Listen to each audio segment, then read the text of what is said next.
Right, so here we are talking about coaching and psychedelics today with a very special guest, Laura Dawn. Laura, welcome. Do you want to say hi? Well, thank you. It's such a pleasure to be here. Oh, I think we got a slight delay. Thank you so much. Yeah, I think so. There's probably a little delay. I think between all of our internet connections, there might be a little bit of a lapse. I hear you guys pretty good in real time, though. Right. Yeah. Well, we like to start off our first question, usually just asking if you were at a dinner party and someone asks, what do you do? Who are you? What would your answer be? Oh, that's a good question. What do you do? Well, I'm a very multifaceted human being. So how long do we have? Do we have an hour and a half for me to answer that one question? Well, I am a microdosing mentor. I support a range of people on the path of transformation. Ultimately, I think is the easiest way to say it. So I work mostly with entrepreneurs. I also work with quite a lot of coaches who are starting to implement microdosing into their practice as well. I work with executives and C-suite, people in the C-suite, and as well as professional athletes. And so I weave together quite a framework that has microdosing as one component, but there really are a lot of other components to the coaching work that I do. But essentially, I think when we look at why people are seeking support, ultimately, I think it's always somewhere along the lines of, okay, I'm at point A in my life and I want to get to point B. So what does that arc of transformation look like? And it's a really intuitive process, but I weave in somatic embodiment practices, mindset, leadership training, creativity training, understanding flow states, the importance of cultivating a daily practice. There's really a lot of different modalities that I have been accumulating over, over a decade of doing a lot of coaching work. So that's in a nutshell, but I'm also the host of the Psychedelic Leadership Podcast, and I've been running retreats for over 10 years. And now that we are all on a forced sabbatical in the retreat space since COVID, I actually took this opportunity to go back to school. And so I'm currently in graduate school and I'm pursuing a master's in science in a program called Creativity Studies and Change Leadership. And I'm really interested in the overlap and intersection between creative problem solving and creative thinking, leadership skill sets, as well as psychedelics and sacred plant medicines. So right now I'm doing a lot of online programs. I have a mastermind that I'm just wrapping up. I got 2 weeks left in a 3-month program with over 30 people in my mastermind who are all leaders in the psychedelic space who also want to help support other people on their arcs of journeys of transformation. And so, there's quite a range there, but I still do lots of one-on-one work with people, but I am so missing the retreats. I can tell you, I can't wait till things open back up a little bit more and we can start gathering in person again. Yeah. Hey, what came first? Psychedelics or coaching for you? Oh, I like to joke that psychedelics hand raised me and forged me into the woman that I am today. I started working with psychedelics over 2 decades ago. But I've been an entrepreneur my entire life. I was raised by 2 entrepreneurs. So I remember pitching my first business ideas around that was my family dinners were, always talking about how to spot opportunities and what new ideas could you come up with. And I think I was about 8 years old, and that was the sort of, the bubble that I grew up in, where it was like, okay, pitch your idea by dessert. By dessert time, everyone should have a new idea on the table. So I was like, okay, Wow. I'm the youngest of 4 kids. And that was, I would say, a big parallel. And then I had my first high dose psilocybin journey when I was about 14, 15. So I've been an entrepreneur my whole life and also been working with psychedelics almost now for my whole life. So I would say, very much a parallel track. Mm-hmm. And when did the coaching come in then? Did you do coach training or how did you move into the coaching branch? Well, it started with entrepreneurial coaching, business coaching. So I have a degree in business and a degree in finance. And I built my first online brand to about 1.5 million people on Facebook. And this was early days. And so a lot of people were really curious about, how to leverage social media in the early days. This was like, I remember, this is how old I am, but I remember when I was opening up the front page of the Gazette. I was born and raised in Montreal. And it was like the cover of it was like, what is blogging? And so I was at this sort of the early days of when Facebook just launched Facebook pages. And so my mom and I had this passion project that was really all about inspiring positivity. And so we grew that to 1.5 million people, and we did really well with that. And I actually, years later, ended up selling it to build a volcanic hot spring retreat center from scratch here on the Big Island of Hawaii. But I also went back to school at a certain point when I was really struggling with my own relationship to food. I went back and studied holistic nutrition. And so I started weaving together, just, diving into so many modalities of health and wellness, and then weaving that with business coaching it's something that I've been doing for 15 plus years ago is when I started. I remember my mom and I created a workbook called How to Start and Market Your Green Business, which is hilarious now because, that was like over 15 years ago. Oh, that was a thing then. I came across that workbook. Yeah, it was a thing. And so I did mostly coaching for, local businesses, people who are like looking at how do we get involved in social media and that sort of thing. And then I also spent years of my life living out of a backpack and traveling and meeting people all over the world. And so I did a lot of, I supported myself for all of those years traveling through doing one-on-one coaching, which just really spread, through word of mouth. I didn't even really have a website at that point. But yeah, and then I also got really deep into SEO, and we ranked #1 on Google for the search term positive quotes, which was a huge, when you think about that now. And I ranked there for us at the top, #1 on Google for 7 years. Wow. So that also really supported my frivolous traveling lifestyle. It wasn't actually that frivolous, but it was mostly backpacking I lived out of a backpack for 6 years. Wow. And just as over the years, I was really committed to, just learning what it means to, first of all, heal myself from depression and addiction, which is something that I struggled with, and psychedelics played a huge role in that. And then, so I went when I was younger and did my yoga teacher training, and then got really deep into meditation and got really deep into Eastern philosophy. And that's a really big, I would say, fundamental core of all the work that I do is weaving in the teachings of primarily Tibetan Buddhism. There's such an incredible overlap between leadership, psychedelic, and Tibetan Buddhism. And so that was really my core. But I would say, and then I built a retreat center. I've been running retreats for 10 years. So really just teaching myself, different modalities to weave in, and how do we support people in waking up to more possibility in their lives. And so really from my own healing journey, it's how I learned how to coach and work with other people. Now I'm training as a certified coach, which is kind of funny to think about all these years, but I'm doing a somatic coaching certification. And, I'm really big into learning and development. LD is what you said my name stands for. So, I'm always investing in myself, always learning. I'm also pursuing a certificate from Case Western Reserve University in leadership. I'm training now in more formal leadership training through my graduate degree. And there's a lot of different modalities that we can weave together. And I think, mindfulness practices. I also published a book on mindful eating.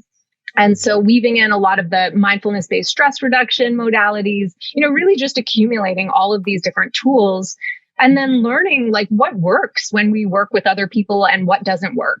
And over the years, doing different life coaching trainings and looking at, it actually helps when we focus on the positive things that are already working in people's lives rather than you should do this or you shouldn't do this. And this is how to fix yourself. More how do we leverage your strengths? And so really teaching myself over the years, what makes for an effective coach. And you learn by coaching. You really learn over time by coaching. You could do certifications in life coaching. I did one online training and it's that's great. just like learning business in school. But ultimately, the best education you can get is by living your life and getting out there and working with people and learning what works and what doesn't work and what your sort of special sauce is and why people want to work with you specifically, because everyone's different. Everyone has a different style of coaching. And so, but there are base fundamental principles that are helpful to know when it comes to working with people. Heather, can I get one more in before I hand over? Just, no problem. I'd love to focus in a bit more on the coaching before we kind of make the links to psychedelics. How would you describe your coaching style or approach? I mean, I get that there's a lot of different influences that play into that. You've done a whole lot of stuff in your life and then mixing in just learning by doing. But if you had to describe your approach to coaching, what would you say? Oh, that's such a great question. I would say my approach is very intuitive and empowering, ultimately empowering people to know that they are already whole. They already have the answers, that everyone's human. Everyone goes through points in their lives where they feel low and feel like change is hard. But when we, so there's like this dynamic balance of really listening to where people are at, but then offering like really valuable tools, which is where I find therapy falls short, in a lot of sense, where therapy is like very much listening, but I have that dynamic balance between, like embodiment practices and practicing in real time and listening to what people need, and then diving into my wealth of tool set and toolkit to know what to draw upon in that moment. But really there's like base core stuff that I always come back to in my coaching. And so, I like to kind of consider myself to be like the Brene Brown, Joe Dispenza, Pema Chodron of psychedelics. It's like those are three big influences in my life. And and really inspiring people to walk away from our sessions together feeling rejuvenated and feeling, inspired to make incremental change and action, and also reminding people that change takes time and to have patience with ourselves and a lot of self-compassion. So, the Eastern philosophy, I would say, is just such a core aspect of the work that I do. But and resonant leadership is also a really big framework that I really resonate with, I will say. So resonant coaching, I would call it resonant coaching. Love that. Well, I think Yannick could tell the future, because I know it was going to ask, actually, like, you have this long background. And so how do psychedelics, how do they merge and get married in your life with coaching? And why do you think that they're good together, coaching and psychedelics? Oh, yeah. I mean, they never had to merge. They were always, it's one and the same. And someone asked me that recently, who was starting to get into the corporate retreat space with psychedelics. And he asked me that question, like, when did you bridge the gap between business coaching and, embodiment coaching and psychedelics and mindset coaching? I was like, I never had to bridge the gap. It's always been who I am. And I think that is, there's something that's got to be said about that on a certain level. But I think that they go incredibly hand in hand because of the fact that psychedelics don't inherently make you a better person. And when we can start leveraging this understanding of what we know now about set and setting, which is amazing. 2 years ago, 3 years ago, we weren't talking about set and setting. We weren't talking about plant medicine integration. Now it's like common vernacular in our culture. To so many people are understanding the importance of plant medicine integration. Hashtag integration is like, so much more prevalent now than it used to be, because we know that the way that we focus our mind, psychedelics are a powerful tool, like a Swiss Army knife that you can use in a variety of ways, a multitude of ways. But if you focus your mind in a right way and create a set and setting context for which you're working with psychedelics, that is in the framework of leadership, for example, or creative problem solving, or how to, I created a framework called the Path of the Creative Visionary Bodhisattva. It is the framework for what I teach in my programs called Microdosing Mastermind, where I'm working with other leaders in the psychedelic space to mostly coaches, microdosing coaches, but also I have guides and facilitators. And so the framework that we surround our psychedelic path atmosphere for we practice within and cultivate a practice with psychedelics, I think it's everything. I think it's 95% of the experience, because we know that you can work with psychedelics, and for people, let's say, that are higher on the scale of narcissistic behavior or neuroticism, that can actually amplify. Psychedelics means mind manifesting. We're amplifying what's already there. So if we actually take the time to really focus on studying and cultivating the right mindset and priming the brain specifically for going into these psychedelic experiences, whether that's in a microdosing practice or a deep dive experience, I do think that that's incredible leverage to really amplify transformation in the direction that we're intending to go in. So sometimes, we might have this experience, and it's a balance. There's like a nuanced balance between intending and surrendering. Sometimes we just have to let go and know that the medicine is really guiding us and giving us exactly the experience that we need, but we're actually in relationship to the medicine. And I think that that's an important aspect of this whole dialogue. Microdosing is not about the microdosing isn't the thing. The thing is actually consciousness and how we're choosing to focus our awareness. And awareness is the key, it's the entry point into transformation. Where we choose to focus our awareness is everything. So it's not about the pill, the microdose. And I think the more that people understand that, the more that they're actually empowered to make the changes that they're called to make in their life. And it's a powerful building block that when we add with other building blocks like meditation, like mindset training, like, especially for leaders, arousal control, emotional regulation. If I can teach you those skill sets and I can prime your brain to go into your psychedelic journey, then actually you can learn those skill sets much, much more rapidly, because we're leveraging those windows of mental flexibility, cognitive flexibility. There are those windows, when we look at the research, like Dr. Robin Carhart-Harris's research, we look at, for example, the entropy model, or starting to look at the rebus model, relaxed beliefs under psychedelics. Most of us just stay stuck and we create our lives at the level of what we believe to be true. And when we go into psychedelic experiences, we're shaking the snow globe, we're loosening the rigidity of what we believe to be true. And that allows us to insert new thoughts into the equation, new beliefs. It gives us access to our subconscious minds, and we can really open that channel and go into sort of like what I call like root access, the root programming of our lives, and be able to plant new seeds of possibility. Now, do I think it's possible for people to do that without the framework and without the training? Absolutely. I mean, almost everything that I created through my programs came through the curriculum of me working with ayahuasca, very in depth. So much of that came through that curriculum, specifically plant teacher to student, but then weaving in all of these other modalities of like, oh, okay, yes, I can see that now. And then I'll like go into the research and look and see, wow, the research also confirms exactly what my plant teachers were telling me. And can I combine that together to really prime people for a more rapid transformation in their lives? And I'm happy to unpack any one of those aspects. Like we could get really nitty. I know, it's like 10 questions we could go from there. There's a lot. Didn't you say you were tired? Because you do not seem tired at all. Well, I get really inspired. I mean, this is my dharma. This is my path.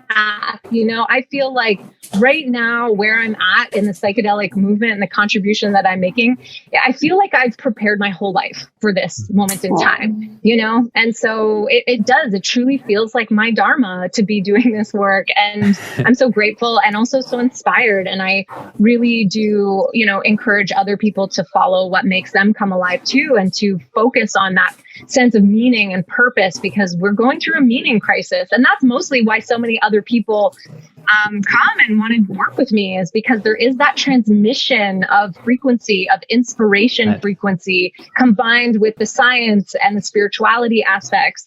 And so multimodal, very multidimensional framework. I can certainly feel that energy from you, and I really appreciate that. I am quite a big picture thinker myself, but I'd love to take it, zoom in on some of this stuff, particularly the coaching practice. So let's say somebody comes to you and says, I heard you're a microdosing coach. How would that work? What would we do? And what do you then do with them? And I know it's difficult to say because it depends a lot on clients, but you may have some sort of methodology or some sort of process going on there. You said you're quite intuitive, so I'm not quite sure where the question is going to go, if it's going to be a helpful question, but I'm going to ask it anyway, just to see if something's there. Yeah. So, well, one thing I'll say right off the bat is that I do an intake form. And so I know a lot of coaches are listening to this. And if you are looking, and so I have training programs to train coaches, because I do believe that, not everyone is just ready to, even though it's microdosing, oh, it's no big deal. It's still, you're working with a hallucinogen, you're working with an entheogen. And with that comes great responsibility. And so training with someone to really understand the best approach to take when you're working with clients, I think is really essential. And so I always have a medical intake, and it's really good to know what your wheelhouse is. So I know what to look for in my intake forms. I also have an amazing network of people. If someone's coming to me with suicidal ideation, I'm not a clinical therapist. I'm a very effective, I would say, coach, and I've done so much, I'm steeped in positive psychology, and cognitive behavioral therapy is a huge aspect of what the tools that I draw upon, but I'm not legally a therapist. And so if someone's coming to me with severe depression, it's actually my responsibility to refer them to a therapist. So where do you draw the line? Because it's difficult. Sorry, where do you draw the line? Because it's difficult, right? In terms of someone needs therapy. I ask that. Do you have a history? Do you have a history of suicidal ideation? Have you tried to commit suicide in the past 3 years? I mean, these are questions that we need to screen for. What medications are you on? We have to know once we start getting into the nitty gritty of it, you have to know what the contraindications are for LSD, for psilocybin. I work primarily with Banisteriopsis caapi, which is a whole other training and can of worms. And I don't recommend people, who don't have any experience with these plant medicines, like in-depth experience, like iboga and ayahuasca and, peyote. Like some people are starting to microdose ketamine now. I would say when I look at the sort of like when I do sort of polls and stuff on Instagram, most people are working with psilocybin. That's like the biggest category of what people are microdosing. Then you have LSD, and then people start getting more adventurous with other things. So screening people, knowing what medications they're on, and then if they are on a medication, you have to be aware of what those contraindications are. And that's why I educate people that I train who are working with other people in microdosing coaching, because you do have to be very well versed. And so yes, I have worked can I just jump in there? Yeah.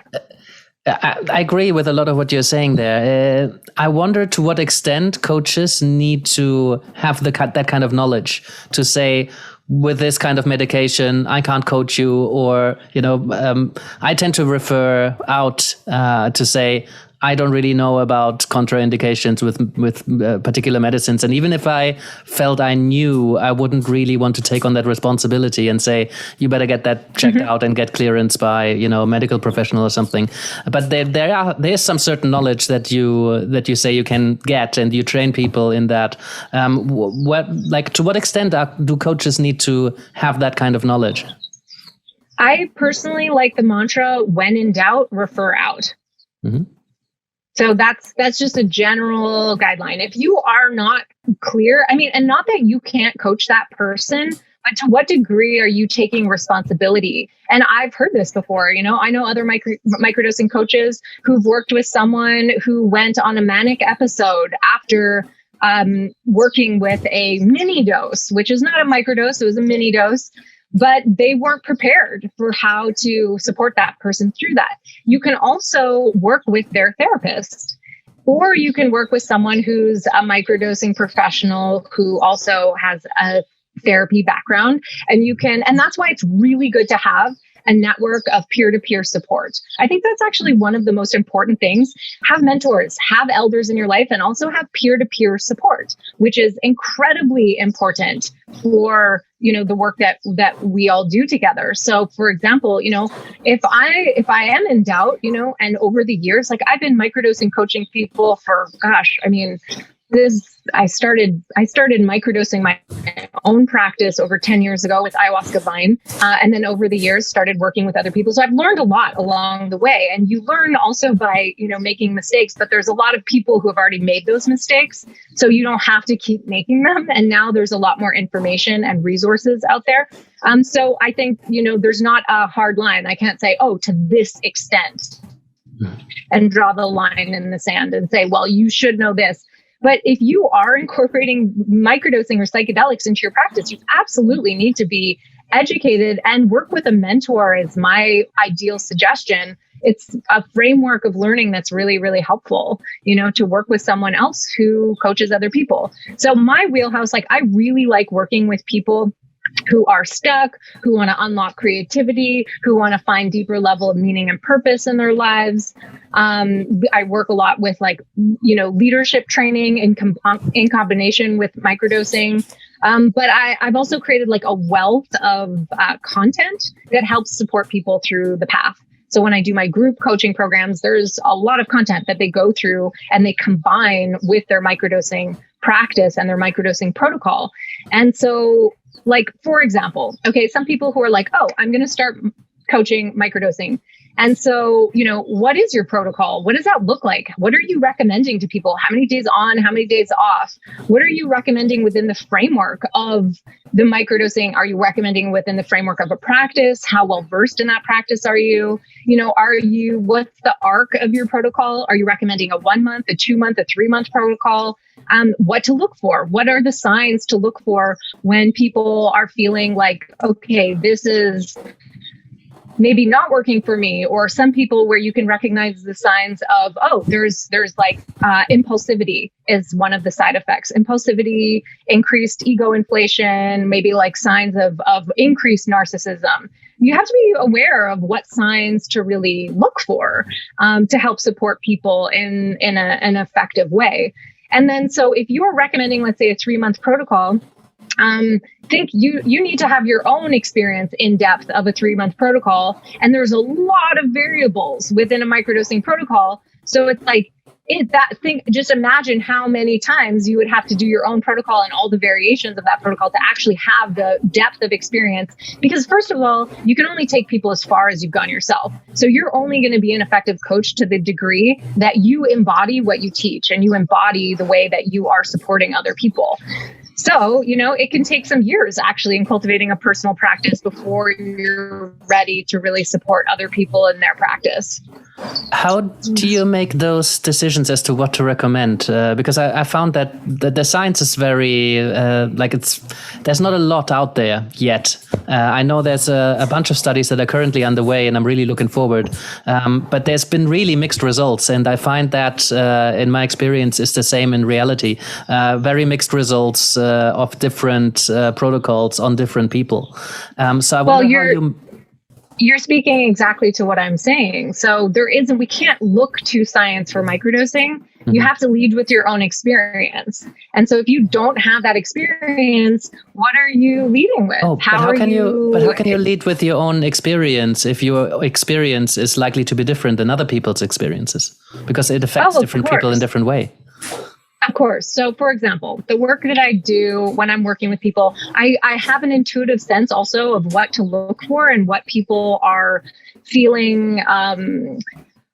So for example, in the intake form, when I have a list of check boxes to look at why do people want to start microdosing? So I have this mantra that says, when you know your why, you know your way. And so different people show up for different reasons to start microdosing. So a very strong assessment in the beginning of why people are showing up to receive that kind of support will greatly inform based on also my experience. But my experience isn't just my experience. It's also the many years of experience of learning people that I'm also coaching. And so I've had hundreds of people go through my Vine microdosing. I have a pretty good idea of general themes of what people experience when working with that particular medicine. So that's the kind of experience that I'm talking about.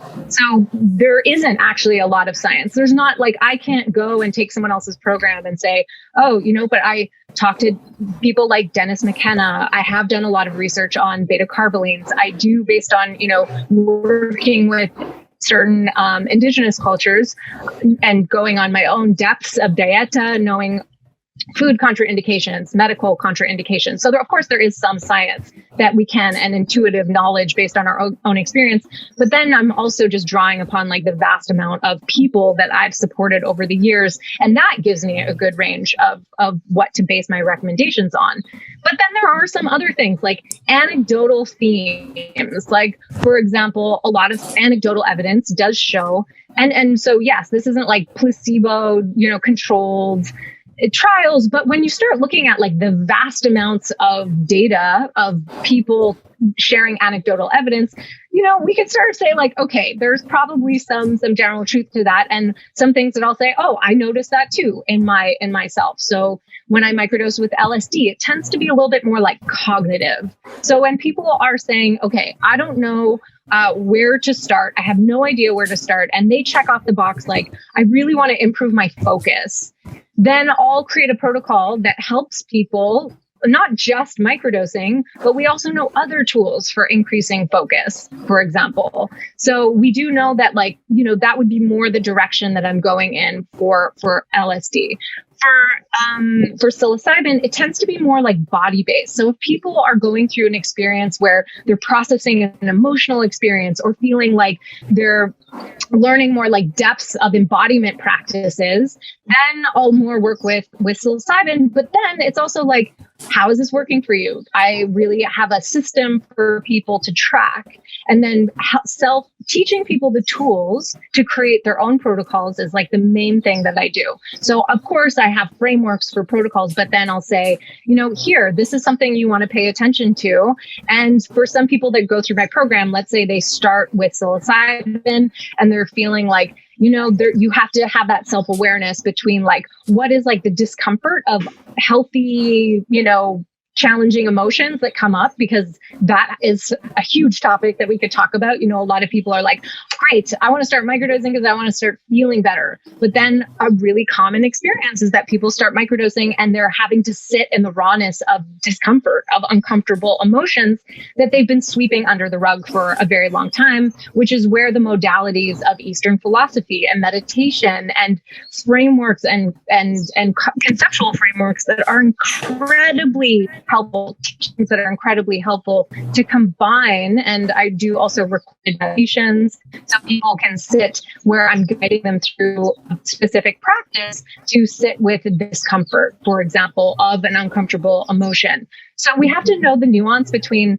what is a healthy discomfort, what is a healthy expression of, this is actually a good discomfort to experience, versus someone who's like, I'm noticing that I'm just like upset stomach. And so it's like, oh, maybe you're, for example, sensitive to chitin, which is the cellular wall of the psilocybin. And so you make recommendations like you might want to lemon tech your psilocybin, or you might want to switch to LSD. And let's pay attention to what the differences are. And pausing in between protocols, pausing in between days, it's really helpful. We also need to integrate our microdosing practice as well. So for me, it's all about like, again, going back to microdosing not being really the thing that we're talking about. The thing we're talking about is our relationship to life, our relationship to consciousness, where we're choosing to focus our awareness, how much we're able to cultivate presence and ritual in our life that actually is an anchor point into deeper sense of meaning and purpose. And so, yeah, there's a lot of different directions, but this is why I have like a 3-month program, and it's even 3 months is not enough. We need to turn it into like more of a 6-month program, because there's just a lot of depth that we can explore. But that's just to give you a sense of, looking at what signs to look for, what's working, what's not working. And then you're co-creating. So I'm not sitting there when I'm coaching people and saying, okay, here's your protocol. You need to do X, Y, and Z 3 times a week. It's not like that. It's a development through a relationship. And we're essentially building a relationship of trust between me and my client, but also trust between them and the medicine, to be open to receive the intuitive guidance from their plant teacher, and to relationship with that teacher in that way is where the medicine really, truly is. That's so much. I mean, you just have such a vast experience and knowledge, and it's pretty amazing, actually. And I guess what I'm wondering is, do you feel like, I don't know how to actually phrase the question, but I'm just wondering about your working with the actual substance and helping someone microdose versus just coaching someone who's been having psychedelic experiences, and where you see the value in each one and why you prefer working with them. It just it's a lot more responsibility, a lot more, it sounds. Yeah, well, so I think to understand your question, like I do a lot of plant medicine integration specifically for entrepreneurs and coaches and people who are solo entrepreneurs, but also leaders. One of my clients is one of the top pediatric surgeons in the US, so I work with people that are managing big teams as well. And working with microdosing actually is a very effective tool for deeper dive integrations. And so again, it's more like a mentality, and it becomes a way of life. And that's why the Tibetan Buddhist teachings of the Bodhisattva are really helpful. And we don't even have to like use spiritual terms. We could all the path of the Bodhisattva to very scientific terms. For example, that when you have a bigger than self goal, that's a vision that's not just you centric, a bigger than you vision for what you want to create in your life, you're able to, and this is proven by science, you're able to manage stress more effectively. So there's so much overlap between the science and the spiritual wisdom traditions. So I do personally, I don't pour medicine. I don't, legally, especially, I'm mostly in the US, but I also do retreats in Costa Rica. And when I do retreats, like the last one I did was 11 days over New Year's, and we had 41 people, and I have 8 people on my staff, and people who are very steeped in, shamanic traditions and who hold space for the ceremony and all assisted ceremonies. But then I also have psychologists on my team and therapists who are able to hold space for that.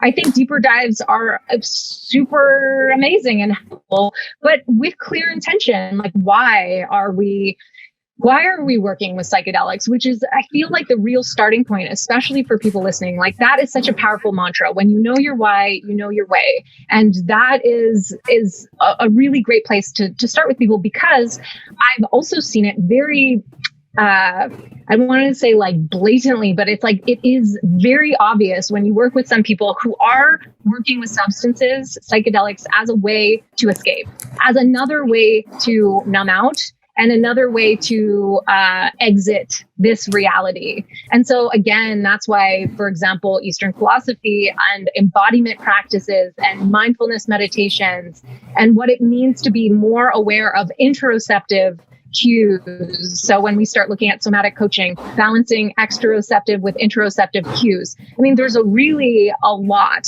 to being at a very high level of supporting people, I would say, but I do think that microdosing is a very powerful tool for integration when the intention is there, and it's not just another method to escape. Yeah. What do you think microdosing adds to the process compared to just coaching? Because you don't have those kind of powerful experiences, taking 1,500 steps back and looking at, certain situations from a completely different light. You don't have that, mountain covered in snow and breaking out of your usual habits. The default mode network is not as affected. So like often it's a perceptual doses, right? People don't have visuals of that sort. They don't have that kind of experience. So I wonder how it differs from coaching as usual, if such a thing should exist. Yeah, that's a great question. And this comes up, actually, this is a huge topic of conversation. Okay, so I will present this notion again that, like, for example, I have some people who go through my programs and they're like, now that I've been through the program and I understand the curriculum, like, do I actually need the microdosing to support me? And the answer is no, not necessarily, but for a lot of people who, cultivating a daily practice is what I consider the path of mastery. It requires an enormous amount of dedication, and we're dedicated for a bigger purpose than our own self-centric lives. That's bigger than you vision. That's also the path of the Bodhisattva. I'm committing myself to my daily I am literally on the path of awakening, and by sitting and overriding those knee-jerk reactions to numb out, to cover over what I don't want to feel, to move away from what I don't want to feel. When I train myself to sit in meditation and sit and cultivate the practice of self-kindness and compassion, then I'm literally contributing to the evolution of humanity. Literally, there's a huge overlap between neuroscience and Eastern philosophy as well, because we're so conditioned to move away from what doesn't feel good and cling to what does feel good. That is one of the root core foundational philosophies of Buddhism. Okay. So if you're willing to show up and cultivate your daily practice, you don't need microdosing. But what microdosing helps is that it gives you an invitation to show up at your altar. And that's I take definitely more of like a spiritual approach, but you'd be surprised, like even people who are in the C-suite, who are very on the corporate side of things, they actually gain a lot of benefits from creating an altar at the beginning of their protocol and getting clear and practicing visionary journaling practices. The meditation is an invitation. The medicine is an invitation. It's an invitation to show up and cultivate presence in your life. You don't need the medicine. Sometimes I'll sit and really, for lack of a better word, the word prayer used to never resonate with me until I started drinking ayahuasca, and I really understood, okay, this is what it means to pray. I get that. Not everyone resonates with that term. Intention, that's a more sort of generic way of saying it. But when you show up and cultivate an intention in your life and focus on a vision of what you're creating, not just for you, but for the contribution of humanity, that medicine is a powerful invitation to show up and cultivate presence in that way. And that to me is, again, at the heart of what we're really talking about here. So do we need the medicine? No, not necessarily. Does it add a certain essence of cognitive flexibility, of heightened mental flexibility? Absolutely. I truly believe that. Is there, and for me, in combination, so if I say to you, okay, you guys, we're going to spend an hour, I'm going to teach you the underlying mechanisms, the science behind psychedelics, and show you how psychedelics enhance cognitive flexibility, you're going to actually leverage that information to catalyze transformation in your life.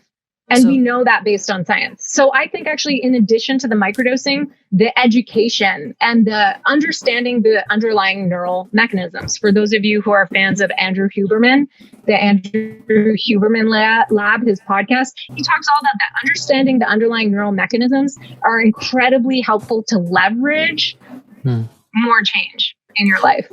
Yeah.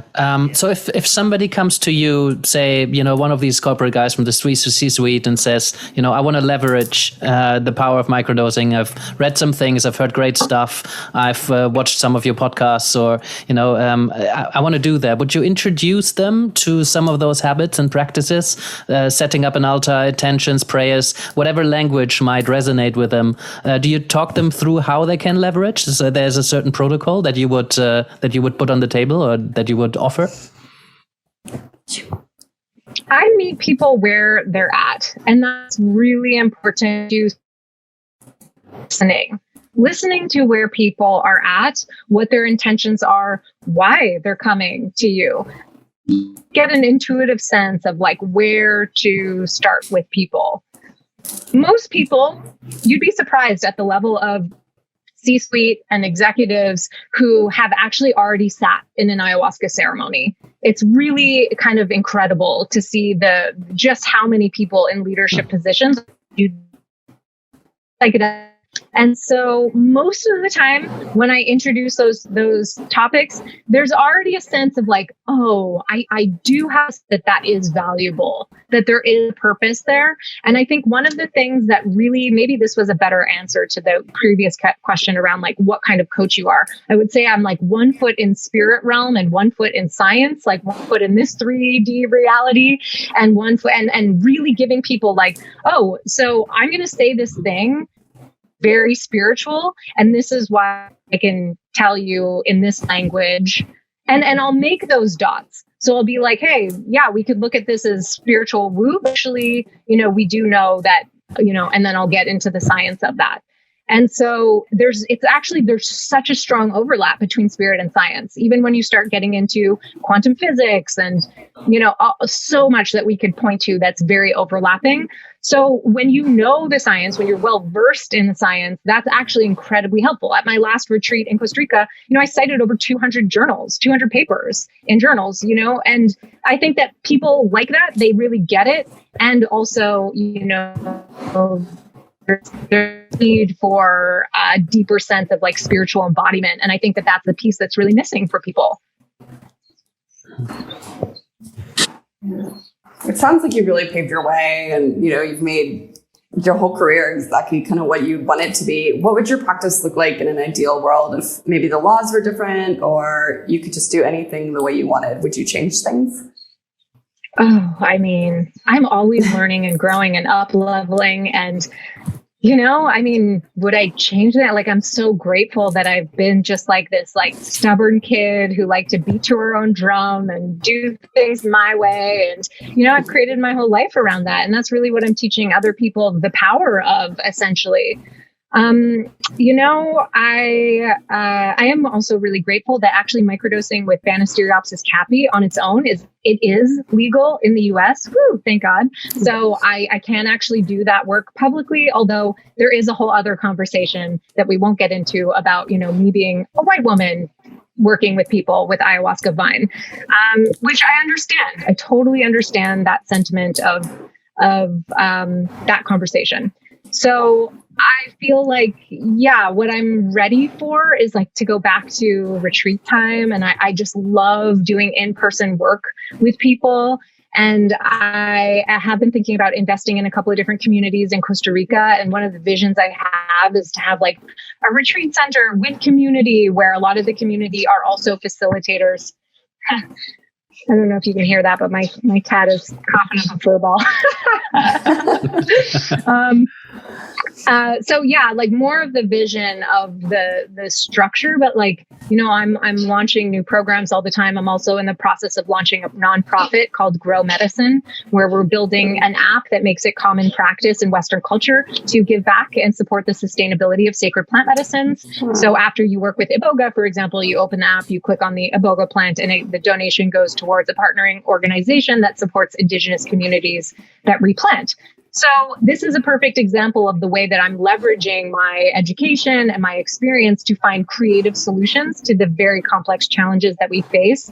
And that's the direction that I'm going in with my retreats, doing more corporate retreats where I'm leveraging my training in advanced creative problem solving facilitation, where we can actually hold space for teams to journey together in psychedelic space and then leverage those windows of heightened mental flexibility and teach people cognitive tools for thinking differently, because that's the problem. We're all stuck in the same perceptual box. And that is the same arc of transformation that I do with one-on-one clients as well. Could you tell us a bit more about any one of those programs that you're running with leadership teams or like heightened creative problem solving? Can you tell us about just an example of how that would look like? Who's coming? What's the kind of protocol? What's the timetable like? What's the setting? Is there any preparation that they do? Can you go into a bit of detail if you can? Yeah. Well, I'm creating it right now. So I've been leading retreats for 10 years. I've done retreats with mostly entrepreneurs. I'm moving more into the team facilitation space, which I'm really excited about. That I feel like for me, I always kind of like to evolve and grow. And so this past year in graduate school, I've been training in creative problem solving facilitation, team building practices, really in-depth leadership training, as well as these cognitive tools that are really helpful for teaching people how to think differently. So there are a whole bunch of examples of that. There's hundreds of different ways that we can leverage those windows of flexibility, but essentially it's a way to help people, shake up what this way that we perceive is in a very sort of narrow, when we look at the scientific science, the psychedelic research, we can call it spotlight consciousness, waking consciousness is like spotlight consciousness. Okay, if you guys want to get into like some nitty gritty here, I'll just walk you through this. So this is also one of the things that before you do, I'm particularly interested in how you leverage psychedelics and coaching skills in these in your work with teams. Yeah, I mean, because so we're not doing creative problem solving in the psychedelic space. We hold ceremony where it's like the arc of ceremony. You know, if you've ever sat with ayahuasca, then you might have a sense where there's someone pouring medicine. You know, you go through the 8-hour journey, we come together, integrate. And then in the in-between days, so in the last 11-day retreat, we drank medicine 3 times. And then there's workshops and trainings in between the ceremonies, right? So we're leveraging the off days to be able to integrate, but also to be able to, focus again on the set and setting. And part of that, the set means mindset, right? So I'm taking mindset to a whole new level where I'm looking at like, how can we educate people to prime the brain for an experience? So I guess we have to really start looking at like, okay, well, what makes effective leaders? What does a leadership training even mean? How can we look at the hallmarks of the psychedelic experience? And again, we weave spirit with science. So we know research shows that people who journey with psychedelics have a heightened degree of empathy. Also, heightened creativity, heightened cognitive flexibility, lower amounts of criminal behavior, lower concern for financial prosperity, more increased connection to nature. So if we focus on that, if we make that a focus, then that amplifies that focus. Does that make sense? If we're focusing on, okay, so another research shows that this was out of Johns Hopkins with Roland Griffiths, who talked about, one psilocybin journey can increase a personality trait, one of the big 5. And that's also really good to cultivate self-awareness. Where do you land on the big 5 personality trait? There are tests for that. And we can see that it increases openness to new experiences. There's a huge overlap in the science between creativity, creative thinking, and openness to new experience. And when we look at what experts say, that right now, IBM did a study with 1,500 CEOs around the world. We know that creative thinking and creative problem solving and open-mindedness, which includes intellectual humility. So it's good to know all the research, and what we're training for. And so when we see that actually these are being called the most important skill sets for the 21st century, for leading in this world that we live in today, then we leverage the psychedelic experience, because we also know that research shows that, it increases openness to new experience. So we leverage that window to train for these skill sets. Mm-hmm. So that we can also, and again, it's crucial to say that we focus on it. And by focus and awareness is the entry point to neuroplasticity and to transformation. So if you're not focusing on it, you could be having an experience that goes in a very different direction. So a lot of the curriculum is around team building, around effective communication, around cultivating leadership skill sets, which really revolve around increasing emotional intelligence, for example. But when we go through these experiences and we feel more open, we're also have more cognitive flexibility. That's the perfect time to do those trainings. Yeah, and I've heard about a few trainings that are really quite heavily priming those kind of experiences. That there's exercises to prepare, and then there's exercises to integrate, but particularly focused on problem solving or heightening creativity. Intentions around innovation within a particular spectrum, which could be within an organization. What do you think cool. about this? Or are you involved? Please send me links, because I've never seen anyone else talking about this or doing anything remotely like this. So I'd love to know, how they're approaching it, because right now, like, the psychedelic space is so wide open, and everyone's starting to realize the potential. And so much of I feel like the focus, rightly so, has been on mental health and mental illness, like depression, PTSD, anxiety, and such, addiction. But then it's like the question is, now what? So I think that there's a very strong balance between priming the brain for that kind of experience and giving it space to allow the magic to unfold, allow the medicine to do its work. And so it's a dance. And so again, that's why, the Tao Te Ching, Eastern philosophy is such a fundamental part of what I'm teaching that brings a really strong feminine aspect into this kind of curriculum. And so, yeah, I think that there's so much to play with.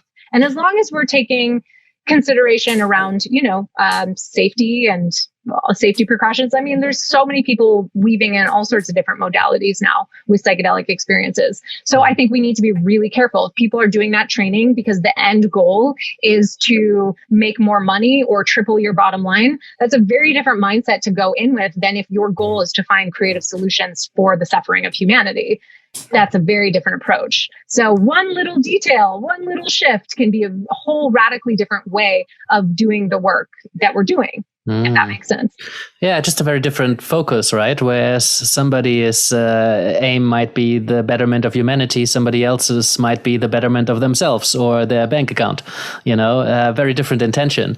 It's a question then whether one is better than the other, and who gets to decide that. Yeah, but it's really interesting, the kind of work that is around there. And that's why we're calling for like a lot more research into that space. And at the moment, I don't know of any studies. You mentioned quite a few studies around creativity. There isn't much out there about coaching at all, at least nothing that I could find. So there was a really good meta-analysis about positive psychological constructs that have been found or reported in a bunch of studies. But really, the research is not focused on that. The research is focused on healing and fixing, which, as you say, makes a lot of sense as a first wave of research, or well, rather a second wave now.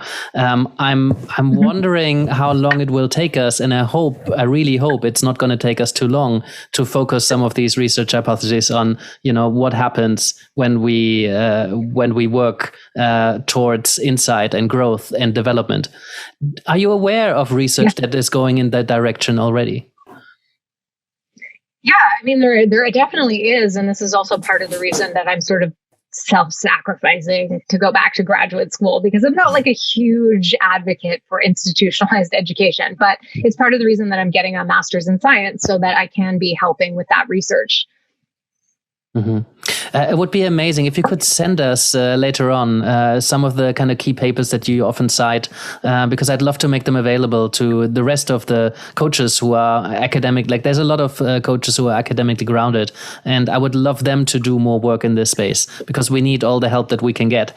And I think the earlier we can start the research, or like further advance the research into creativity and coaching and insight and learning, how can we leverage openness in order to increase not just well-being, but also creativity, insight, and learning and innovation. Mm-hmm. Yep, it's going in that direction. And now that people are going to hear this interview, a lot more people are going to be interested, and especially in your coaching community, how to do that. And but yeah, it takes years of practice, and again, working with people. Having a mentor is also really helpful. Mm-hmm. Studying, training, doing programs, all of those things are really helpful. Mm-hmm. Besides having a mentor and, educating yourself, going through your own journey, what else would you recommend to a coach who comes into the psychedelic space? Somebody who might already be qualified and experienced in coaching. They're like, well, this is a really, really exciting space. There's so much going on.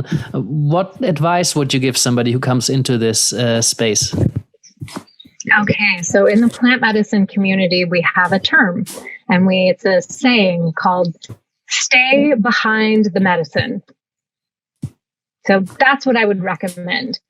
Stay behind the medicine. Don't get ahead of yourself when it comes to psychedelics and medicines. Stay behind your plant teacher. Be a student at your altar with your plant teacher, and be open to listen, and be open to, again, you can only take people as far as you've gotten yourself. So check your intentions. Are you just wanting to get into psychedelic coaching because also, this is a field that's very exciting and blowing up? How much experience do you have? I think it's having a depth and a root in your own experience, I think, is really essential and really key. And having peer-to-peer support is also really essential. So like having a mentor, having a plant teacher, if that's your path, that's not everyone's path, having some elders and having a close group of peer support of people that you really trust, so that if, for example, it's like, hey, I think you might be like, needing a experience before this. You can actually have someone that you trust to give you that experience. That, when we step out, it's about stepping out in integrated alignment, mind, body, and heart in integrated alignment. And so that our intentions have to be really clear, and that we are preparing ourselves to support other people in that work. So we have that saying, stay behind the medicine. And I feel like that's very applicable here. Can I challenge you on you can only go as far as you've gone yourself? Because I hear that a lot. And, I hear that a lot. And I get it. And part of me very much agrees with that. On the other hand, when I look at coaching as something that is facilitative, that is holding space for people to think and go their own path, a coach generally, most coaches would agree that you can, work with a CEO in, a certain sector, not having any experience with that sector or with being a CEO.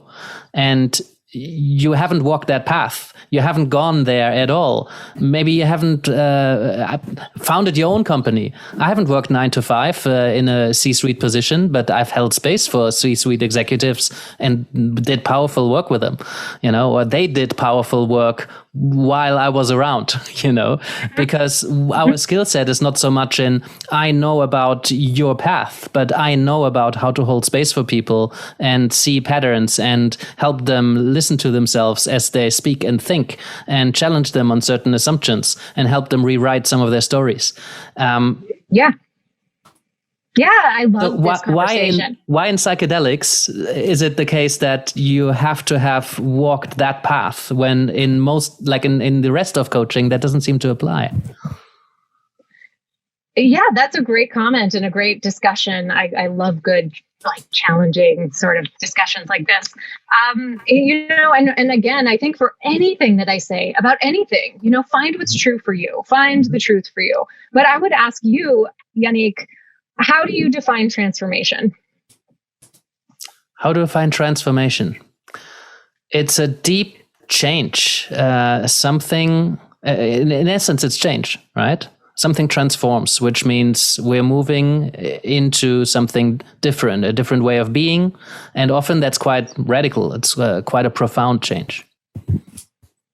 Mm-hmm. How do you support people in that process of transformation? I mainly hold space for them. But people go through the transformation. So that's a core. Depends on what the transformation they're after, right? Because they want to move into a different form of some sort. And I can do that in a facilitative ways, as in holding space for them to, go through those motions. Or if I have something to offer, because I've gone through a similar transformation, maybe there's something I can offer with more of a mentoring or teaching kind of hat on. Mm-hmm. So I think for me, the way that I see this concept of you can only go as far as you've gone yourself is not about I've launched a company. I mean, that's external. We're not talking about external. We're talking about internal transformation. So when we start talking about how to hold space for internal transformation, that's if you're coaching someone through change, but you've never gone through these depths of internal transformation yourself, that's what I'm talking about with, so for me, the essence, a big part of it is when you say holding space is actually cultivating presence. And so that's a big part of what it takes to be a really good coach is the embodiment of present moment awareness. Yeah, and so from my personal perspective, you can only inspire other people to cultivate that level of real mindfulness, of presence, to the depths that you are showing up in that way and showing people this is how we embody that sense of cultivation of presence. and to the depths that we're able to sit in discomfort. For example, change is uncomfortable. And so to the degree that you are able to awaken in your life is to the degree that you can help other people awaken in your life. If you are thinking inside this box, that's your perceptual field of awareness. And so how without being able to have a perception that lays beyond the box, how can you point to that for other people? So as we awaken, which is really the overlap between spirit and science, there's also a huge overlap with creative thinking. Creative thinking is thinking bigger. Pema Chodron, one of my favorite spiritual teachers, he says the path of spirituality is the path from going from narrow mind to open mind. Her teacher, Chogyam Trungpa Rinpoche, also said it's the path of befriending yourself. The path of the path of the Bodhisattva, the path of awakening, is inherently a path of befriending yourself. And that is also a huge key element that so many people want to repress who they are. They want to push away. They want to get from point A to point B because they don't feel good enough. They don't feel worthy. They don't feel whole at point A. So to the degree that you're doing your own work, where you are embodying the notion of, I don't have to fix myself. That sure, I can be driven to improve and all of these things. But when we start looking at that core underlying intention, so much of it comes back down to the cultivation of presence, which makes you an effective space holder. Because what does it mean to hold space? You're actually tuning into an energetic feeling of the space that you're actually holding. And for people who do a lot of deep dive psychedelic work, you understand that on a whole new level of what it means to hold space for people. So is it a prerequisite? No, but will you probably be more effective? I think so. If, again, you're combining it with these tools and these frameworks. And is that applicable to everything? You made a great point. No, I definitely don't think that you need to be, a multimillionaire to coach multimillionaires. Absolutely not. That's not the that I'm talking about. I'm talking like inward journey. Yeah. If you haven't befriended yourself and you're not at peace with yourself, it's probably difficult to hold space for somebody trying to befriend themselves and make peace with themselves. It's not impossible, but it's, I think you're right. It's going to help. There's ways of going through transformation without psychedelics too. I mean, there's plenty of people that have gone through their own transformations without, like Eckhart Tolle. And so I wonder if that would be the same thing. Absolutely. That if we could still work with people. Yeah, absolutely. Psychedelics are not for everyone. They're not a magic pill, which is, I feel like, one of the core takeaways that I've reiterated throughout this. The psychedelic isn't the thing. Consciousness, life, that's the thing that we're talking about. Mm-hmm. Wow, we went to so many places. Heather, what do we have in our list still? We have a few questions that we tend to ask everybody. Pretty good. Do you want to go to the quick fire and actually there's wrap up? There's one I still wanted to ask. Do you have any word of warnings for coaches who work in the psychedelic space, or either currently or moving into it? Anything that you would, any words of advice that you would give? I mean, I feel like that what we just touched on, staying behind the medicine is really it's so central, and reach out, find support, find your peer group, it's like we don't have to do this alone. There are a lot of other people who have been working with other people in microdosing capacity, deeper dives. Yeah, cultivate connections to other people and learn from other people is really, really helpful. But I also really encourage people, if this feels like your dharma, like your calling, then follow that voice, that intuition, and just, learn what that differentiation between ego and intuition, and really asking ourselves in a daily process, how do I stay humble on this path? How can I really do this to support other people? Why am I doing this? And tuning in with the wisdom of our plant teachers that really have just so much wisdom for us if we're willing to listen. You said something so beautiful earlier. You said, have elders in your life. And I really like that. And I see a lot of coaches who don't have elders in their life. Elders as just somebody who's senior, It could be in many different forms. It doesn't need to be the spiritual elder or somebody who, works with a plant medicine or is living in a forest somewhere meditating, but even somebody who's a senior coach, somebody who's 10 years older. And it can feel uncomfortable when you surround yourself with people who maybe have seen a lot more and have a bit more experience. But sitting with that discomfort and actually embracing that, because then you're in a space of learning and having the courage to actually go be a student. I think surround yourself with elders is something that's going to stick with me. Thank you for that.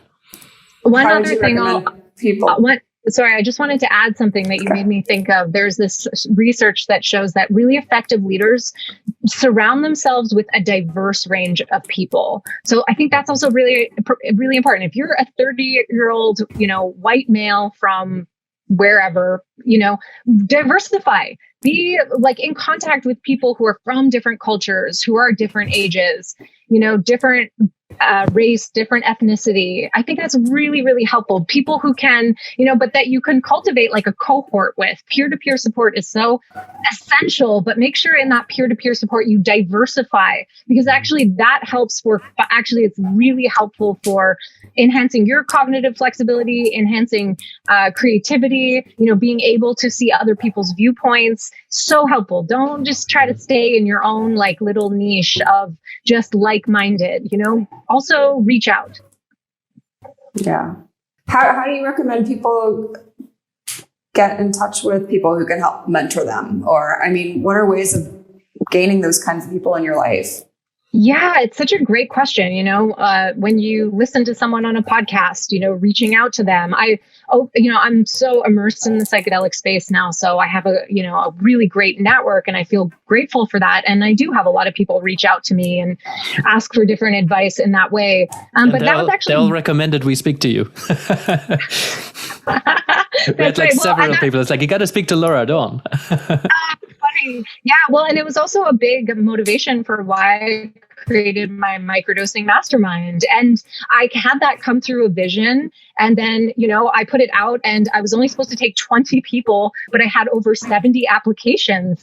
And, and so I have 32 people in my group, and it's a cohort that we're creating that people are journeying now together, and the peer-to-peer support is so essential. But also people that you resonate with, that you find online, or just starting to build those connections. Send people DMs, someone who you're really just resonating with their leadership style, or the way that they're sharing their truth authentically. Or sometimes it's also just looking at leaders in other spaces where you can bring that leadership into the way that you coach people, for example. So there's so many different ways, but it is a really great question, because I think a lot of people are looking for that kind of guidance and support on the path right now, Mm-hmm. Is there something that you wish you would have known when you started out in this? And this might, you gave a lot already, but I wonder if this is a different question to what we had asked before. Yeah. Anything I wish I had known. Actually, it's so funny. Some of my friends, I've joked about this a couple of times, which I probably shouldn't say this publicly, but in a lot of ways, I'm actually happy that I was really tripping at a younger age before the psychedelic movement is what it is now, where the cat is really out of the bag, because we used to do all sorts of things that would be very considered irresponsible at this point, so in some ways I'm kind of happy that it was just pre this time, but I also am just grateful for all of those years that had led me to being in the position that I am in this time where, I still have so much to learn. I'm always still investing in trainings as well. And it's a never ending path of learning. So I'm kind of happy about the things that I didn't know then, but a little bit more around set and setting would have been good, and safety. And I'm grateful that, I'm still in one piece. God knows lots of things could have happened that could have steered my life in a very different direction. Yeah. And so, trusting the people that you're journeying with, whatever set and setting you are in. I have some really great guides on my website that dive into, how to have a safe psychedelic journey at home, how to vet your shaman. Those are really great things. And also how to vet your microdosing coach is really important too. So like if your microdosing coach does not have a medical intake form, that's a huge red flag. So for all the microdosing coaches listening, get your forms together, your intake process, dial that in and know what to look for, So that's a broad answer. This is great. I would love to get a bit more detailed on that. What are some of those other questions that you would ask or that clients should ask a coach or that coaches should ask? Like, let's start with a coach. What questions should clients ask their coach? How long have you been working and supporting people with microdosing? Do you have a medical intake form? Who should not be microdosing? Am I a good candidate for microdosing? What kind of modalities do you weave into your microdosing practice? What's your style of support? And then also kind of having a sense of like what people's like offering and packages are, like what is there? And then once you even just spend like 15 minutes on the phone with someone, you have such a strong sense of like if it's a good fit, or not. So yeah, those are some great questions, but I'm going to not speak to the other one. I think because it's good for people to do their research on that. Just a couple of tidbits, medical intake. You should really know what to put on your medical intake. And then all of the other, there's so much research out there about, coaching intakes, even without microdosing for years and years. So when I bring on board coaching clients, whether it's for entrepreneurship, more business oriented coaching, leadership coaching, it's really good for yourself to know how to prepare for what to expect. Basic questions, what does a successful outcome look like here? That's a great question to have on your intake form. Why are you seeking support right now? What are you hoping to achieve by working with a coach? And why do you feel particularly drawn to work with me in particular? That gives you a lot of information. That's a good starting point. Yeah, and a lot of these questions really aren't different when people work with psychedelics or not with psychedelics. A lot of that is just coaching, right? Yeah. And psychedelics just amplify the coaching in that sense. How much experience, and knowing how, like asking people how much experience that they have and what are some of your fears or anxieties around microdosing. Those are all the things that are really good to know. Yeah, and a coach who would work, with somebody who's struggling with trauma in their life. It's a huge umbrella term. Complex childhood trauma is something very different from I've ended a relationship and it had a huge effect on me, or I've lost a job and now I'm really scared to go out there again. All of this is trauma to varying degrees. And I think any coach who would work in that space would probably also work in that space when psychedelics are involved. But I wonder if you could speak to that line between coaching and therapy a little bit. And I wonder to what extent that actually you're still facing that, given that you work in the leadership spectrum mostly. Surely you run into trauma. And I wonder what you think about coaches who are, either right at that line or way overstepping it, Yeah. Yep. I really believe that especially today, like right now, the cultural narrative around trauma is up. So having baseline being trauma informed at a baseline, I think is absolutely necessary. Whether you are a therapist or not a therapist, there are tons of trainings that you could do that are great for being trauma informed. So that is baseline, invest in that, because then you know what to look for, so that if you're beyond your scope of what you're able to hold space for, then you can refer out. And that's why it's really great to have a peer support network of colleagues. So, for example, I have a few different people who are really great with trauma. I also am very clear on who I love to work with. I used to work a lot more with addiction and depression. I had many years of experience working with addiction and depression until I was like, you know what? I really want to go more on the optimal side, optimal performance, mindset, people who are really dedicated. Working with people with addiction and depression and trauma is very high level. Like you really have to be a very high level coach to successfully support people through those experiences. And so it takes a lot of experience to actually be very effective, because addiction is, you're so in such a loop. You're so hooked in the same cycle. So a lot of what I teach actually in my programs can help prepare people for working with addiction, because it is the same base understanding for how to work with optimal performance, but just from a different perceptual lens. Being True to You is a great program. I don't know if you guys are going to interview Dr. Dan or Deanne Adamson with Being True to You. They have a great program. Yeah, I recommend speaking with them, investing in yourself. Never stop investing in yourself, and in your training to help you be more effective. And that's, and of course, like that we could dive into the nuance of that suggestion as well, because then there's a certain place where I know people just are like, I'm never ready until I have like the credentials. The only thing that's going to make you a really effective coach is to coach people. So, there's that as well. Given that you mentioned Being True to You, I've been receiving their emails. I've looked into their program. I can't wait to talk to Dr. Ian. What I get from it, the way that is positioned, seems to be coaching specifically to support people with addiction and with mental health problems, with anxiety. And it seems like at some point they wrote that, well, people are looking for therapists. There are not enough therapists. Here's a coaching program so that you can support those people. I'm somewhat concerned about how coaching is positioned in that way, particularly to support them, not in parallel, but instead of therapy. And I know coaching has a lot to offer potentially, but it's very high level. And this is offered to people who have no experience in coaching or prior experience in psychology or working with people necessarily. It's a long program. It seems to be quite thorough in what they're teaching.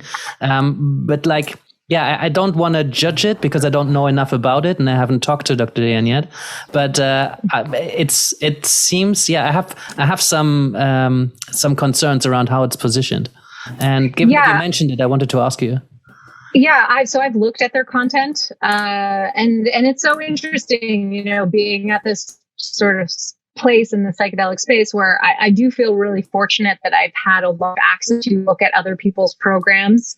I get a lot of invitations to, sort of partake and looking at the content, especially because I create affiliates and partnership collaborations with other programs under my Psychedelic Leadership umbrella, which I haven't with Deanne, but I am going to be having that conversation with her because I do think it's a valuable program. That being said, I don't think there is one program that is everything you need. And that's why for me, it's like I curate my education. I do leadership training and then I also do meditation training, and over the years where we want to be more of an expert in, we look at our own modalities. And that's one of the things that I teach in my mastermind program is like how to find your special sauce, your niche. And then what do you need to do to train yourself to be in that niche? And I don't think that my program is not how to be a microdosing coach or how to be a guide. It's going more into the direction of how to be a microdosing coach based on this being the first real big test run I did for this. But I do think that there are a lot of different varieties of trainings that we could really benefit from. Another one I'll say is Shri Gadasai. She has the Psyched Soul Academy. She has a 2-year training that's more, psychedelic integration coaching. And she also helps people with the business side, business aspects of things. There's a lot of people finding their niche in this space right now. Actually talked to Shiri an hour ago. She wanted us to tell you hello.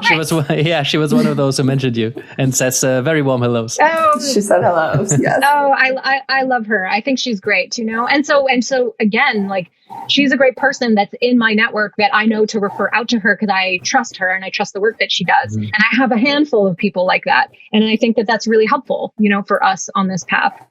Mm-hmm. Yeah. What's been the most rewarding part of this work? Of your long, just witnessing transformation in myself and others, getting off of a coaching call and feeling wow, this is this is my path. This is why I was placed on this planet. Just feeling so on purpose. Where I got off a call on Saturday with a client who's like, wow, you're transforming my life. And I mean, that means everything to me. It does. It's so rewarding. Mm-hmm. I think we're right in the quickfire round already, Heather, right? Shall we go there? Or do you want to ask anything else? No, I'm good. Oh, I want to say one more thing about this. The most rewarding thing also, in addition to helping people, is the whole notion of holding a vision for something that does not yet exist and taking inspired action to transmuting that into reality. I would say that to me is why I live, having this idea of like, wow, I've never seen a program remotely like this, and having an idea for something and then taking action to put it together and to launch it and to watch it become successful and impact other people's lives. That is so freaking rewarding. You're lucky you had those dinner table conversations when you were younger. Yeah, that's amazing. So we have some quick fire questions. We'll ramble off to you, but the first one is, what are some of the books or people that have had a significant impact on you in your career? Oh, those are great questions. Michael Singer, The Untethered Soul, anything by Pema Chodron, Spiritual Materialism by Chogyam Trungpa, the Tao Te Ching. This is like essential reading. The Way of the Bodhisattva, super essential reading. Anything by Gabor Mate, Peter Levine. I love, somatic awareness. I'm also a huge fan of pretty much everything that Sounds True, Tammy Simon produces through her podcast, Insights at the Edge. Oh gosh, Kelly McGonigal's work, The Willpower Instinct, The Upside of Stress, anything related to creativity. I'm a huge fan of Scott Barry Hoffman's work, Wired to Create. I read a lot, so we could keep going. We could definitely keep going. I have my iPad right here too. But that's some pretty big ones. Let me just see if there's anything else that I missed. I love Steve Kotler's work and Jamie Wheel's Stealing Fire. That's Brene Brown. Oh, how can I miss Brene Brown? Braving the Wilderness, Dare to Lead. Oh, like all of her content is just freaking amazing. One thing that not many people would know is Your Body is Your Brain by Amanda Blake. That's amazing. She is really amazing. She would be a great person to have on this. Yeah, and then anything like Sandra Ingerman related to shamanic wisdom. Yeah, I mean, gosh, there's a lot there. Yeah, I'll Grit, Angela Duckworth, but some really good coaching books. Yeah, a great book for coaching is Amanda Blake's Your Body is Your Brain. And I guess it really depends on like what your sort of niche is. But those are some really great ones. The Genius Habit. Again, The Untethered Soul. I feel like that is such a great one. Atomic Habits. I'm sure you guys know that one. James Clear's work. And then anything about, also The Biology of Belief, Joe Dispenza, The Placebo, Becoming Supernatural. Those are really great books. I also have like the biggest crush on Brian Greene. I like read everything. Brian Greene is like a quantum physicist, so I read like all of Brian Greene's stuff and like watch all of his talks. I also love everything that the Royal Institute puts out. I watch a lot of geeky stuff, quantum entanglements, everything related to quantum physics. I'm like also really into. Thank you. I was so tempted to just be silent for another half hour and have you go through your reading list. This is great. Thank you. What do you think about regulation in the coaching space, particularly, when we work with psychedelics? There's a lot of potential to release a lot of stuff. And a lot of coaches are quite bold, some are proper reckless, and many are doing amazing work. But what do you think about regulation? Do we need it? Is it going to be in the way of people doing good work? What do you think? Yeah, I was just having this conversation with another colleague who was just voicing that same concern. She's like, I'm so concerned about the amount of people, coaches stepping out, which is why we're creating more in-depth training programs, certification programs. And so, that's just more my solution to the challenge, and seeing the opportunity there. That, yeah, I think that there's a lot of people that are not prepared to support. Some coaches, like you're not trained necessarily to support people with depression or with trauma. So, and one of the sort of drawbacks of people that microdose without the sort of framework and that support network is impulsivity and excessive risk taking. So that's actually, when you combine that with people who are like, okay, I'm going to step out and do all this with very little experience, then I do think that there's a challenge there. I'm also learning. I'm 2 decades in, and I still feel like I have a lifetime ahead of me. So yeah, I think it's all relative. But I also believe that people have a way of creating their own karma in a certain sense, So if you are very high on narcissism or impulsivity and risk taking, and you launch this big grandiose program and don't deliver, for example, or you show up to make big promises and you don't deliver, then you're kind of going to get schooled in your own way just by, and then hopefully no one gets hurt in the process. So I think, that's why peer support is super essential. Working with mentors, training, doing a lot of different trainings is helpful. But I think, I don't know, do you guys think that there's going to be regulation? Well, I always thought it was going to happen, but I've been thinking that for 10 years. And I'm talking about the coaching space, not in psychedelics. And we have a couple of really good professional bodies now, the ICF, AC, EMCC. There's a couple of others, smaller ones, but they don't really have any authority, and clients tend to not really care or even know about them. So while I think it's really good that we have professional bodies, and I would hope that in time we will have a psychedelics coaching and psychedelics professional body somewhere that just kind of sets, and this is part of what we want to do at the Mind Foundation with a coaching and psychedelics professional section, just to put an ethical code out. Some guidelines, some screening procedures, some having conversations like this one, so that coaches can build contacts with peers, that, there will be a supervision directory of supervisors who are willing to work with coaches who work with substances, or rather around substances. So it's not an authority that anybody needs to accept, but it's rather, and I see it as an elder, who offers some guidance. That's, I think, as far as the authority can go. Yeah, I'm a member of the ICF, and being officially certified through the Strozzi embodied leadership training. They do a somatic coaching training, so I'm completing that track, and I like what the ICF has to offer, but it's not regulated. Yeah, but I think it's good to have that kind of certification.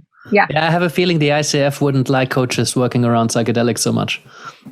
But I may be wrong. But I think it's going to be some time until they would officially endorse coaches working with substances. But let's see.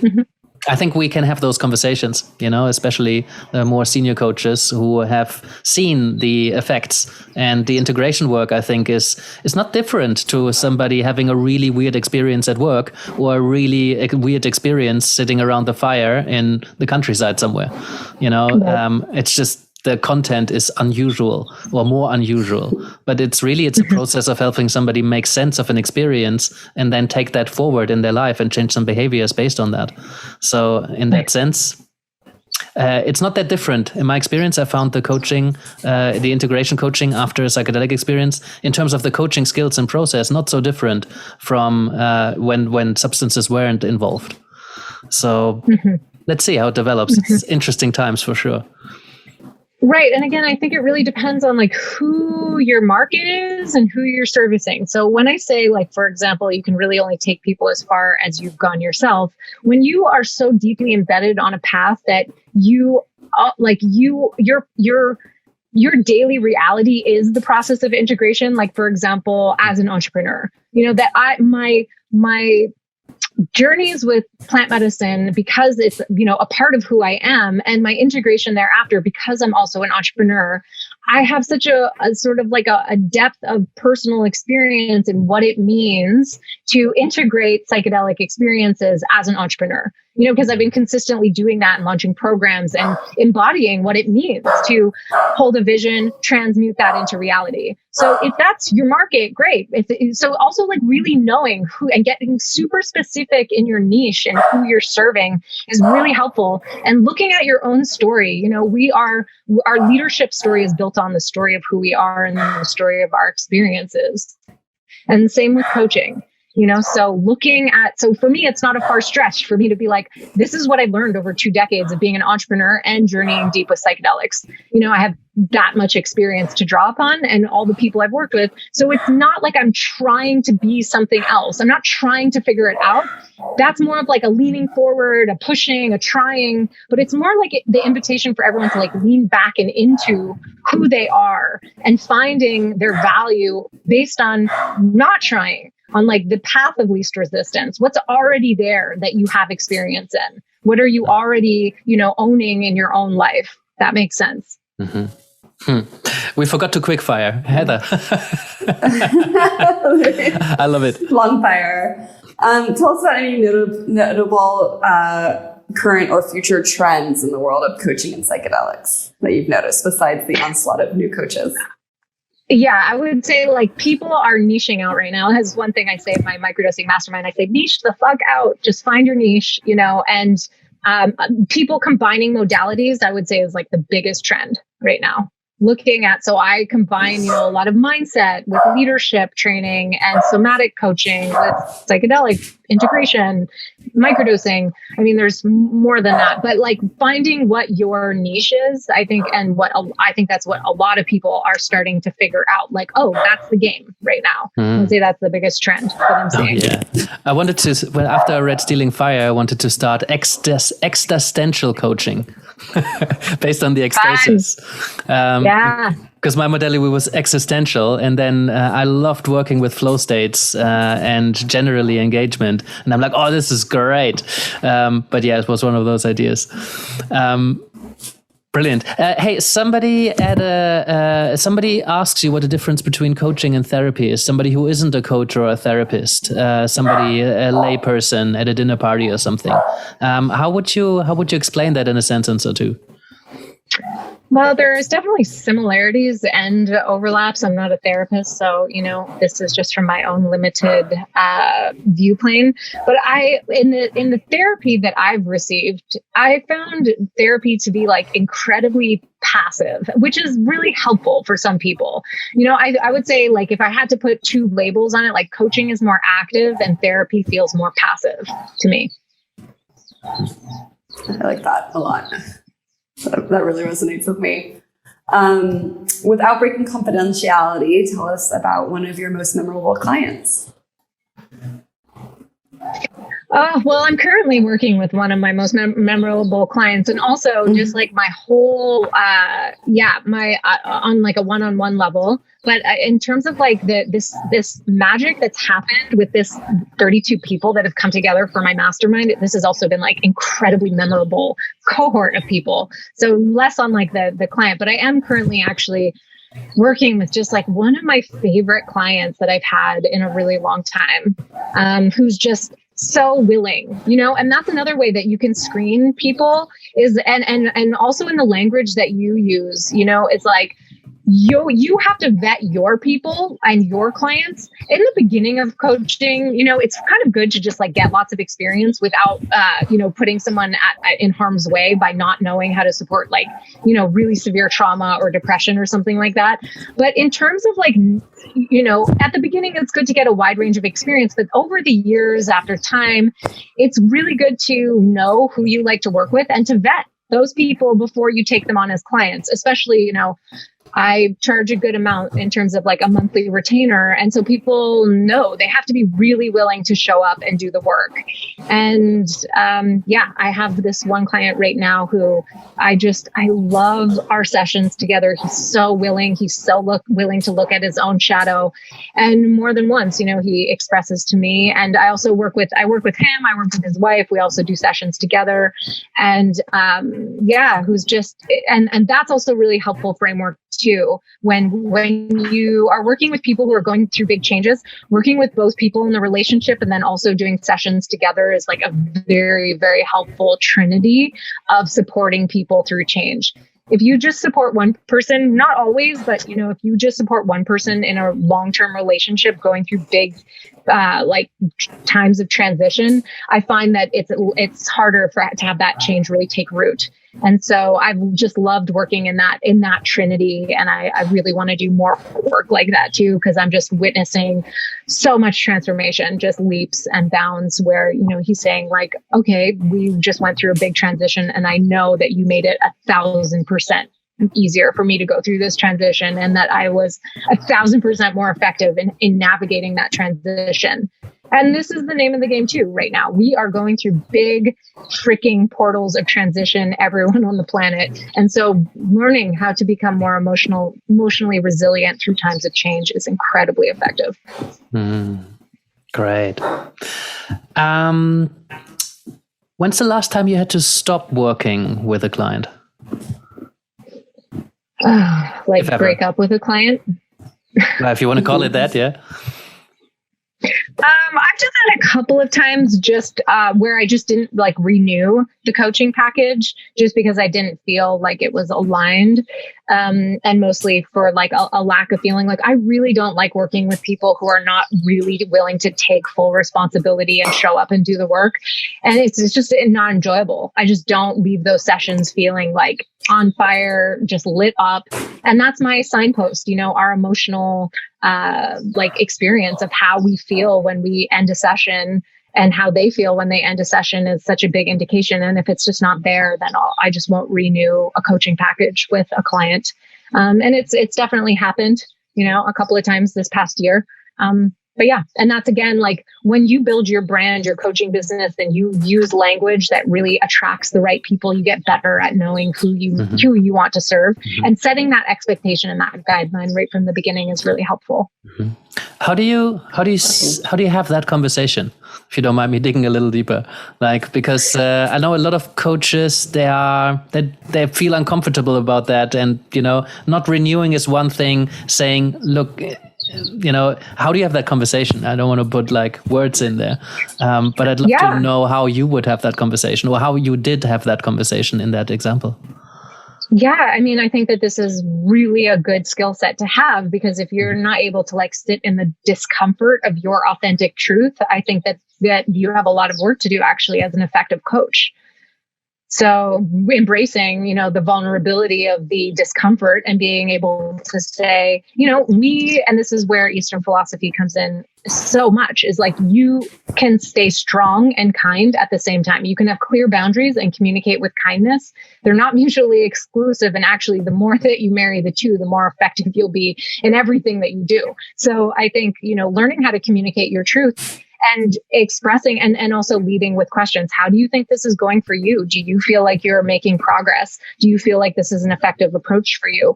Maybe we could find another path, another track that actually is more appropriate for where you are right now. Maybe I have another colleague that can support you in the way that might be a better style. I have a really direct style of coaching. Not everyone resonates with that, So it's just finding what your authentic truth is and then being able to communicate that and help them find a solution for the next step. Do you remember what you said in that situation with that one that that you didn't renew? Yeah, I think if I said that would breach the sort of confidentiality of that client, because then they would know that I'm speaking about them. But just definitely along those lines. And I think more, if you are going to stop with a client, help them find another solution. I would say that's the key takeaway. Yeah. If you could take over the screen of any person or group of people for a minute, what would you tell them and who would it be? Okay, wait, take over the screen. What does that mean? So like the screen, like you just take over someone's laptop or their television while they're watching it, or Yannick was saying to someone else in their dreams, and you could have a few minutes to say something to them. What would your message be and who would you be speaking to? Oh my gosh. That is such a funny question. Like, can it be someone that like I want to speak to and ask them questions? Well, they can't answer, but you can send a message. Oh, okay. So this is why, because I was like, Joe Rogan, Jamie Wheel, No, you're delivering a message to someone. Okay. You can ask them a question, but they can't answer. I got it. Well, they might answer if you ask. Oh.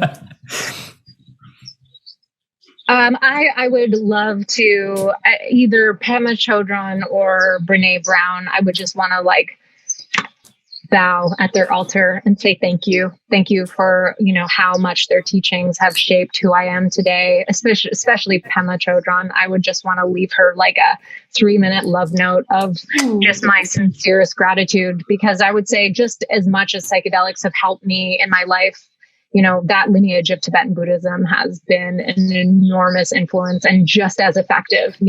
I could have definitely received just as much transformation just working with those teachings aside from psychedelics. So I would just send a love note of gratitude. Lovely. Yeah. So lastly, where could people find you? What do you want to tell our listeners? Is there anything you want to promote, or if somebody wanted to work with you or be in your sphere in some way, where do people go? So right now my home base is livefreelauרד.com. Although I'm in the process of separating out, we're building out the Psychedelic Leadership brand under its own umbrella. But livefreelauרד.com, Instagram. I'm also livefreelaurad on Instagram. I am wrapping up my microdosing mastermind, but I'm going to launch the next one in January. I just need to take some time to like revamp and to take some time to focus on the launch of Grow Medicine, which is my nonprofit. And I really encourage people, if you are working with psychedelics, to embody reciprocity, accessibility, having sliding scales, scholarships for people, underprivileged communities who don't have access to more expensive coaching, and to give back to the sustainability of sacred plant medicines, which is where Grow Medicine comes in. But again, everything can be found under livefreelauרד.com. Amazing. Laura, thank you so much for taking the time. It's been a trip. Thank you for sharing your perspectives, your wisdom, your learning, your experience. I really, really appreciate it. Yes. You are so welcome. Yeah. Thank you for having me. Impressive. Thank you. It's been a pleasure. Cool. Oh, maybe one for us. I mean, we stop it here. But like you said, Amanda is one of the people who we should probably talk to. Are there other coaches that you would recommend we could have a conversation with? Well, Amanda doesn't actually work with any psychedelics at all. But she's just a great coach, and just her framework is really awesome. So I'll just make that. In terms of coaches, it's like I really don't know the level of like high level coaches doing work with psychedelics. I have to think about that. But like more, I have definitely recommendations for Entheogen. Are you connected with her? She's great. She's in my network. I refer people to her. She's in the microdosing and depression overlap. So she's a therapist. So I don't know if that works for. Sorry, who was that? What you guys are doing? Entheogen. Entheogen. Jen Price. Great. Cool. Yeah, I can think about it though. Mm-hmm. Yeah, if somebody comes to mind, let us know. We have another 4 conversations lined up. It's cool right now because there's not a lot of people who are active and visible in the coaching and psychedelic space. So we get to talk to amazing people, and they're generally quite happy to talk about and have conversations because they're not unreachable yet. That's what I like about the psychedelic space as well. So it's great. Thank you so much. If anything else comes to mind, just send it through. We have an open line of communication. I think I've got your Canva thing with your bio and a couple of things to talk about. Is that still up to date? Okay. Yeah, you can use that. Great. Mm-hmm. You won't need to send us a bio. If you've got any more resources, any papers, anything that you wanted us to include in the show notes, let us know. Okay. That sounds great. And and if you ever want to talk about collaboration or, bringing in trainers for some of your programs, I'm also open to exploring possibilities. Likewise, I'm all in existential coaching. So I think the links between existential coaching and, philosophy-based coaching and, the psychedelic space is quite profound. So if you're ever looking for somebody to speak about existentialism, let me know. Awesome. Okay, great. Thank you. And thanks, Heather. I really appreciate you guys. And let's stay in contact. And likewise, if you need anything, just reach out. Cool. Thank you, Laura. Have a great day. All right. Aloha. Bye. Bye.